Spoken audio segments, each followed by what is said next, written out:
5-6 दिन भितर चलिया भितर टिके शरीरटा जो जाम लगुला टिके हल्का लगिला।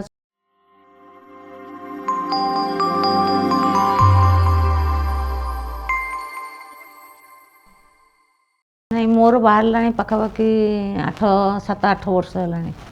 मु मेडिसिन खाए देखे कि अन्य आड़ू मेडिसिन हरिका खाए भल न हवा हेतु मु सार को विषय जानी यूट्यूब माध्यम जानी तेणु मु आसी सार को देखा कली।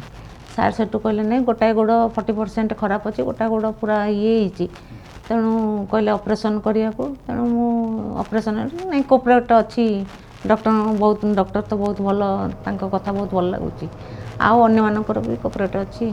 डर तो निश्चित माड़ो मत डर हवा हेतु ब्लड प्रेशर बढ़ी जाइला। ब्लड प्रेशर बढ़िया हेतु 2-4 दिन मु पछ कि मेडिसिन खाइबा पर इंजेक्शन नेबा पर ब्लड प्रेशर कमिला। तापर मु आसिली एडमिशन हेली आउ ऑपरेशन है। ऑपरेशन पर टिके तो भय था आउ इंजेक्शन देला पर तो किसी जना पड़ानी किंतु आईसीयू रही आईसीयू भी भल ट्रीटमेंट कले आउ टिके दर्ज जना तो पड़ू नाला। तापर आस्ते आस्ते टिके येटा कमिबा हेतु आनासीसी कमिबा हेतु सेटू सेठी टिके नाकू खाली उठेकी ठिया कले आउ बसैले चलाचली करना प्रथम दिन। तापर बेड को आइले बेड आणला परे वर्कर धरिकी चलाचली कली। बर्तमान हाथ छाड़िकिना चलाचली करि पारुछे।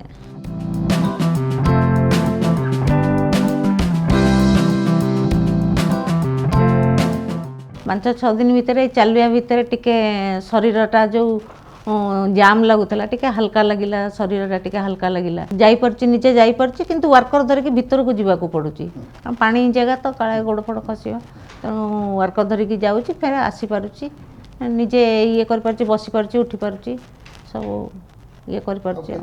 नहीं सी तो जहाँ कहिचन तांको एडवाइस मानिया को ही पड़िबो। आ फिजियोथेरापी तो कहिचंदी वर्तमान कर फ्री न होला पर्यंत करूथबो आउ तेणु फिजियोथेरापी तो करिया पड़िबो। कहिचंदी 15 दिन पर आसिया को स्टिच फिटा हबो। तापर मु निश्चित चेष्टा करी कारण आम घर तो कहीं ना निश्चित निजको चेष्टा करिया पड़िबो फ्री हवा को जते शीघ्र। मु तो भाबुची 2 मास भितर हवा को चेष्टा करूची कारण पिला मोर रहिबे 2 मास पिला रहिबा भितर तारी भितर भाबुची चेष्टा करची फ्री हवा को। तापर तो निजको ही करिया पड़िबो सब किछि ना।